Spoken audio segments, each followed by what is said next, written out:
안녕하십니까. 건축 설계 조사 분석 및 건축 스튜디오 2주차 6교시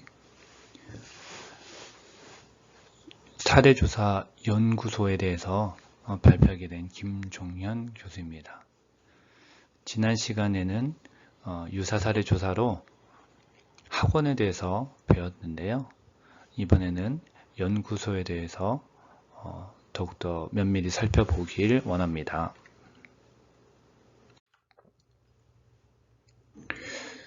네, 6교시 건축 사례조사 연구소에 대해서 살펴보겠습니다.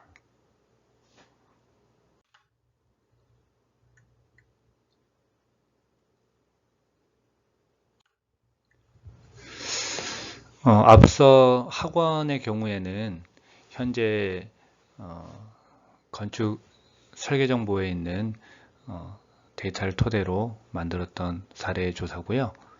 이 사례 같은 경우에는 제가 4년 전에 직접 설계했던 사례이고요. 대지는 대전 광역시 유성구에 연구원 원내에 있었습니다. 그리고 지역지구로는 도시지역과 또한 자연녹지 지역이 같이 있는 지역이어서 자연 경관이나 자연에 대한 요소들이 많이 있었던 대상지였습니다. 용도는 교육연구시설 중에서 연구소로 용도가 구성되어 있고요. 도로는 단지 내 도로가 11m 단지 내 도로가 보시는 것처럼 전면부에 있습니다. 건축 규모는 지하 1층, 지상 3층이고요. 구조는 철근 콘크리트조로 구성되어 있습니다. 연면적은 약 6,200제곱미터의 건축물을 다른 부지에 새로 증축하는 프로젝트였습니다. 공사 범위는 이렇게 빨간색으로 되어 있는 부분이 전체 연구원 부지인데요. 이 연구원 부지 내에 기존에 이 부분에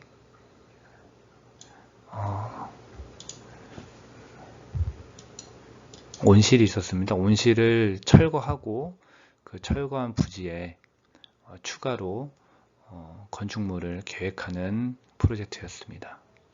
보시는 것처럼 이 전체 연구원 단지 북동쪽으로 탄동천이 흐르는 어떤 자연적인 요소가 있고요. 그리고 내부도 자연 녹지 지역답게 낮은 건폐율과 많은 자연 요소들이 있음을 알 수 있습니다. 이 프로젝트가 시작된 계기는 이 옆에 있는 정보센터의 건물이 낙후되고 또 추가적으로 장비를 설치할 수 있는 공간들이 없다 보니까 새로 유관된 어떤 이 위치에 계획하는 어떤 과업이었고요. 뿐만 아니라 본관에 대한 전기나 기계에 대한 설비를 공동구로 연결하는 어떤 복합적인 계획 대지였습니다.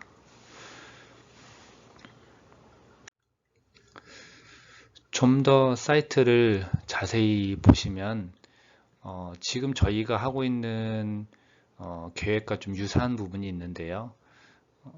이 메인 연구원을 부천대학교라고 생각했을 때 그 부천대학교에서 필요한 어떤 부설 교육 연구시설이 생길 수도 있다고 봅니다. 그런 차원에서는 어떻게 보면 이 전체 대지에 대한 것과 계획하는 사이트에 대한 관계가 아주 중요한데요. 이 경우에는 대지가 상당히 컸습니다. 동서로 약 140m 정도 되는 아주 긴 장방향으로 긴 대지였고요. 그리고 폭도 40에서 50m 정도 가량 되는 아주 넓고 긴 어떤 대지였습니다. 그래서 계획에 있어서는 좀 자유롭게 계획할 수가 있었고요. 이 좌우로 긴 대지의 축뿐만 아니라 단지 내 도로도 동서로 길게 구성되어 있어서 어떤 도로의 축도 같이 가지고 있는 땅이었습니다. 그리고 조망에 대해서는 북동쪽과 남서쪽으로는 자연 녹지나 낮은 건축물이나 어떤 주차장으로 인해서 좋은 조망이 확보가 되고요. 이 부분과 이 부분입니다. 그리고 반대로 북서쪽과 그리고 동남쪽 같은 경우에는 기존 건축물로 인해서 좀 답답한 어떤 조망이 형성됩니다. 건축물 규모가 3층 정도밖에 되지 않기 때문에 주변 건축물에 대한 구성이 기존 건축물이 어떻게 있는지가 어떤 뷰에 있어서는 절대적인 어떤 영향이 있을 수 있습니다. 전반적으로 향이나 조망은 양호하고요. 그리고 소음 같은 경우에는 주변에 주차장이 있고 또 도로가 있지만 단지 내 도로다 보니까 크게 신경 쓰이는 소음이 있는 구조는 아니었습니다. 오른쪽 사진을 보시면 특이점으로는 지금 현재 지을 그 부지 위치가 수목만 있는 비어있는 땅이었고 그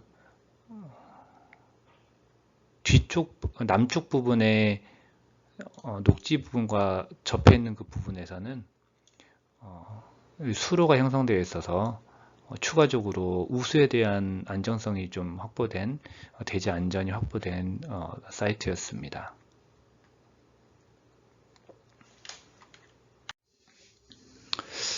컨셉은 크게 이제 세 가지로 진행이 됐었는데 이 컨셉 같은 경우는 외부에 대한 인면의 컨셉 개념보다 이 공간에 대한 구성에 대한 컨셉을 살펴보면 먼저 부족한 기존 시설에서 추가로 변화를 주면서 확보해 주는 것과 쾌적한 환경에 대한 그런 부분을 계획했었고요. 그리고 기존 건축물과 유기적으로 관계를 맺을 수 있는 조닝, 어떤 동선 유기체에 대한 그런 계획을 또한 컨셉으로 가져갔었습니다. 그래서 참고했던 이미지들은 이런 디지털에 대한 전산센터였기 때문에 디지털에 대한 어떤 이미지를 좀 더 가져가려고 노력을 했었습니다.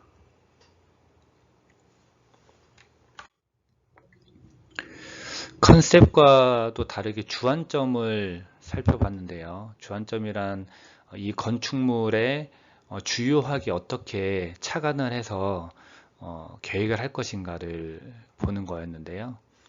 아까 부지상으로 봤을 때 어떻게 보면 단지의 초입부에 있기 때문에 정문에서의 정면성이 좀 고려되는 상황이었습니다.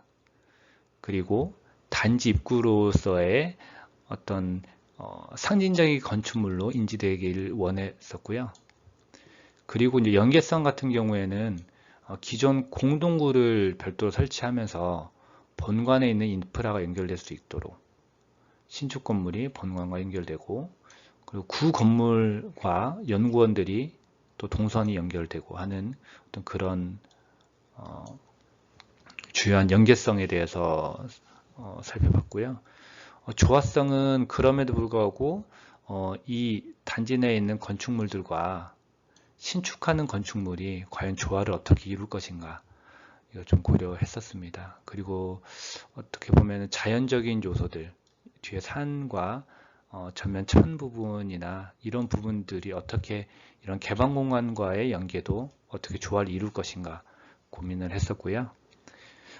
또한 교통성은 주차 공간이 법정으로는 많이 있지만 실제적으로 현장에서는 주차 공간이 많이 협소해서 그런 교통성에 있어서 주차 공간을 추가 확보하는 것, 그리고 단지 내 도로하고 연계된 주차 동선을 계획하는 일이 좀 주된 내용이었습니다. 또한 건물 정면부 주출입구 쪽으로 드롭존을 별도로 계획하는 어떤 교통성에 대한 주안을 해야 됐었던 프로젝트입니다. 앞으로 이제 여러분들이 좀 고민해야 될 부분 중에 하나인데요. 배치에 대한 부분이나 평면에 대한 부분, 그리고 인면에 대한 부분이 시간적으로 좀 여유가 없을 수 있지만 이렇게 각각의 대안을 선정을 해서 이 대안들에 대한 특징이나 장점, 단점 이런 부분들을 생각하셔서 결정을 하게 되면 좀 더 완성도 높은 건축 계획이 되지 않을까 생각이 됩니다.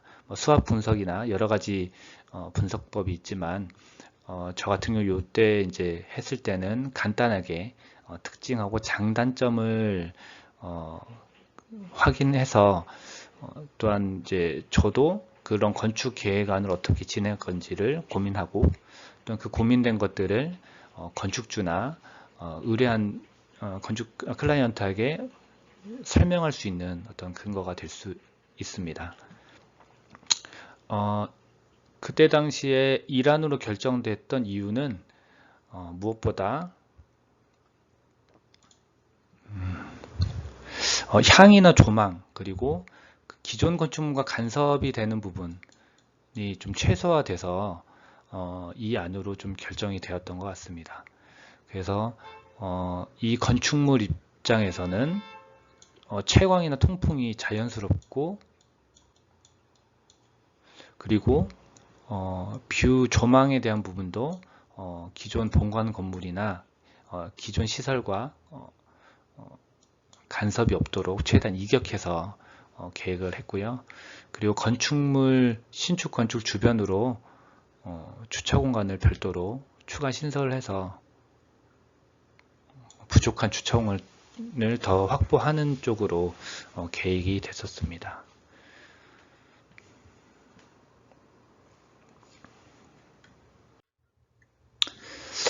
그리고 두 번째로 배치의 결정이 이루어졌을 때 그러면 그 배치 결정된 상황에서 어떤 평면을 구성을 할 것인가, 이 평면 구성에 대해서는 기능적인 부분이 어떻게 보면 우선이 되는데요. 그 기능적인 부분과 여러 가지 조건들을 고려해서 또 평면 대안에 대한 검토를 진행했었습니다. 크게 이 세 가지에서 가장 큰 특징은 중앙부에 코어를 두었던 것, 그 다음에 제일 끝부분으로 코어를 둔 어떤 이런 조건들이었는데요. 결론적으로는 채광이나 향이 유리한 이 남측에 대한 실드를 최대한 확보를 해주자 라는 쪽으로 해서 이란처럼 이렇게 남측이 확보된 부분으로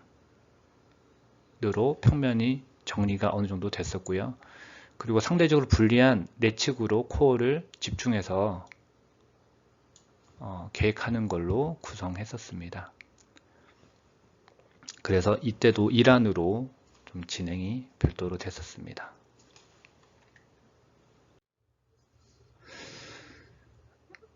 그리고 인면에 대한 검토였습니다. 그 배치안과 그리고 이제 평면안이 결정이 된 후에 물론 스페이스 프로그램이 먼저 작업이 돼서 그 규모에 맞게 동선이나 여러 가지 평면들을 구성을 했을 때 또한 같은 평면일 때도 평면이 완료됐을 때 외부 외관을 어떻게 이제 결정을 할 것인가라는 그런 좀 개념을 가져가면서 이렇게 세 가지 안으로 또 이제 인면을 계획했었고요.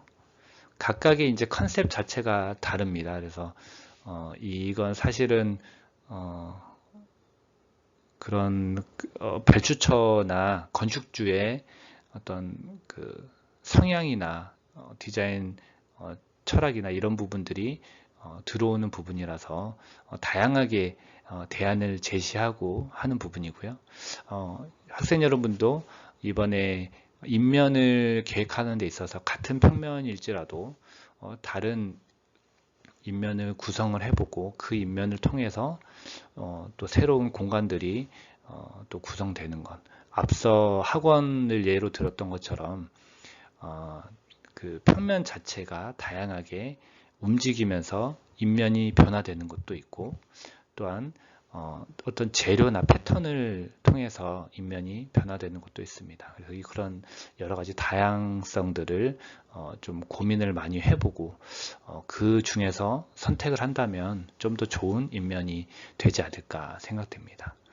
이때 당시에는 디지털 하모나이즈 파사드라는 어떤 컨셉으로 디지털에 대한 패턴이나 그런 요소들을 인면에 좀 했었던 상황이었습니다. 그래서 그런 부분을 좋게 봐주셔서 사만이 그때 선택되었습니다.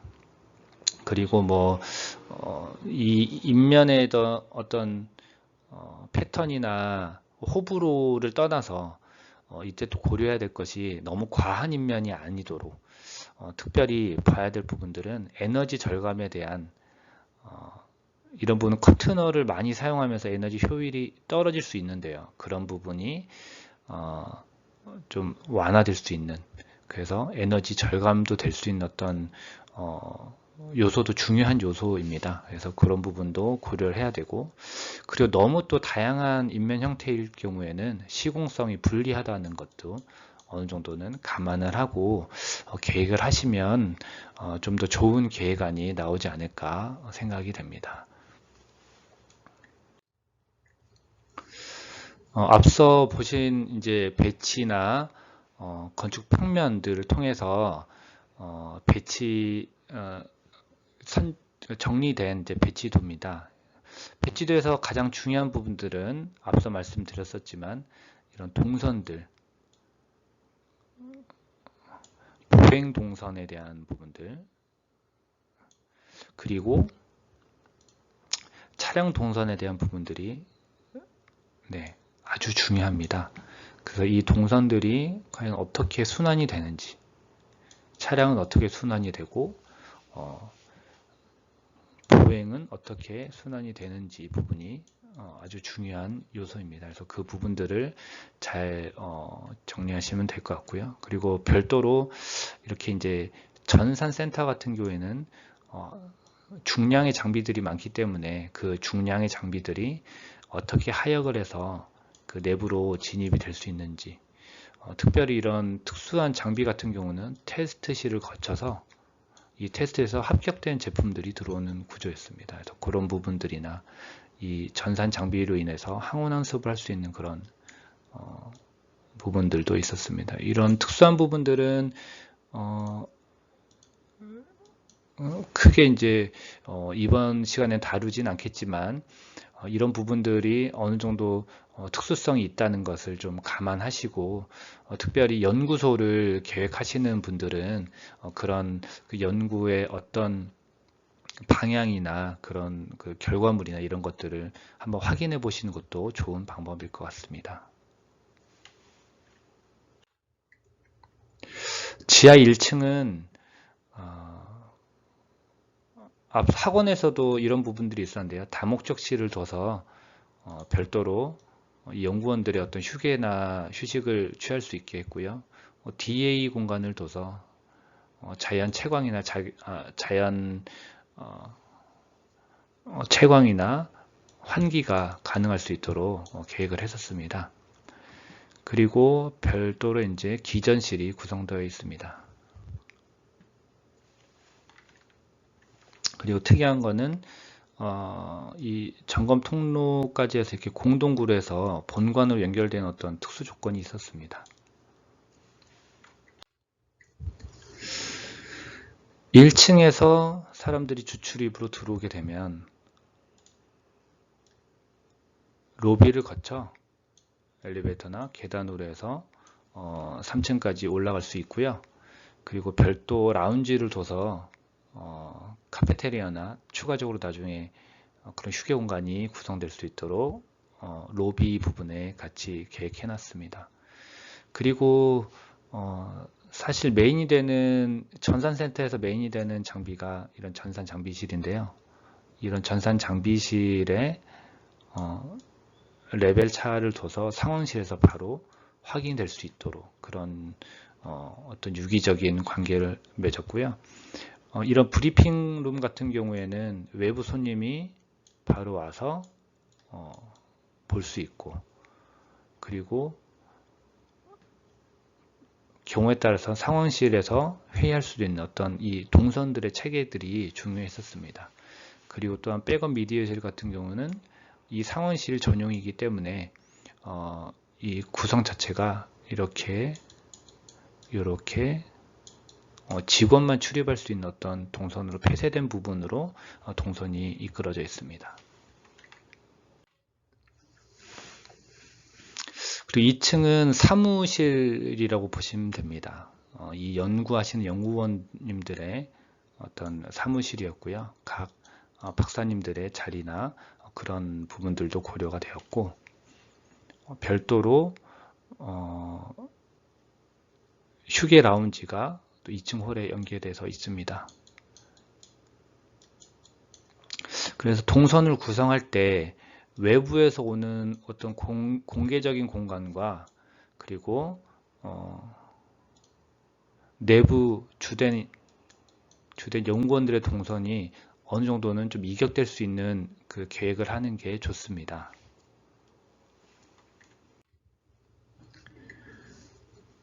(3층은) 역시 오피스가 추가로 계획되어 있고, 그리고 전산교육 실습실이나 협력 지원실 같은 경우가 외부에서 오는 어떤 그 외부인들을 위한 공간들로 구성이 되어 있습니다. 인면을 보시면 인면에 대한 디자인 컨셉이 있었습니다. 디자인 컨셉, 앞서 말한 것처럼 디지털 하모나이즈드 파사드의 컨셉으로 디지털 어떤 패턴들, 이런 패턴들이 이 인면에 좀 녹을 수 있게 이렇게 조화를 이룬다는 어떤 컨셉이었고요. 이 컨셉을 통해서 디지털 패턴이나 이런 부분들이 이렇게 수직 멀리언 형태로 좀 구성되었던 어떤 디자인이었습니다. 그리고 이것이 어떤 띠로 전체적으로 묶인다는 어떤 디자인 컨셉이었고요. 그리고 정면성을 강조하기 위해서 이 부분을 어떤 테라코타로 해서 포인트가 될 수 있는 디자인을 계획했었습니다. 그리고 또 수평이나 수직 루버를 사용해서 일사를 효율적으로 차단할 수 있도록 계획을 했었습니다. 그래서 이런 부분 이제 수평 루버들이 있고요.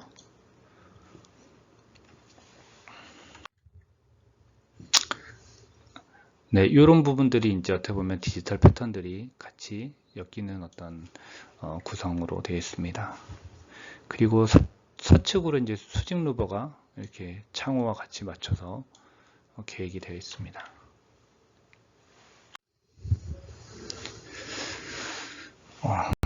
재료 계획을 할 때 재료도 좀 중요한 부분인데요. 현무암이나 주로 쓰는 화강석들, 현무암들, 판석 위주의 어떤 패턴과 그다음에 좀 첨단 이미지나 미래지향적 이미지를 위해서 커튼홀과 알루미늄 루버로 구성된 부분이 있고, 또한 알루미늄 복합 판넬을 사용해서 기존의 연구단지 내에 있는 전체적인 디자인이나 재질을 좀 맞추려고 노력을 했었습니다.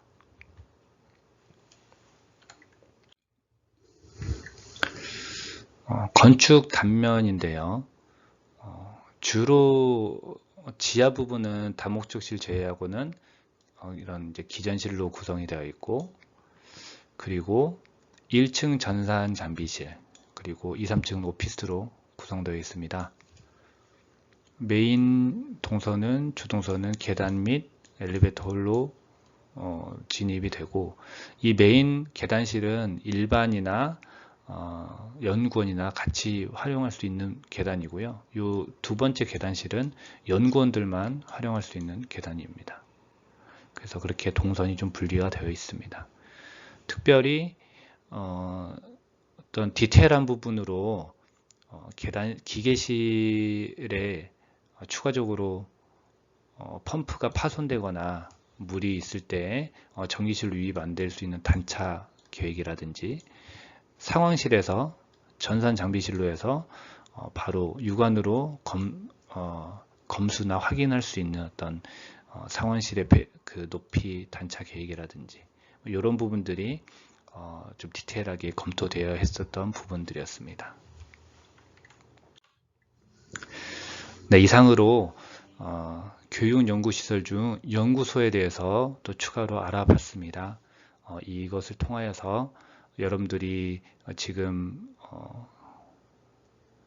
건축 조사 분석과 또 건축 스튜디오 앞으로 진행되는 모든 과제나 여러 가지 문제점들이 잘 해결되고 좋은 결과물이 계획되었으면 좋겠습니다. 감사합니다.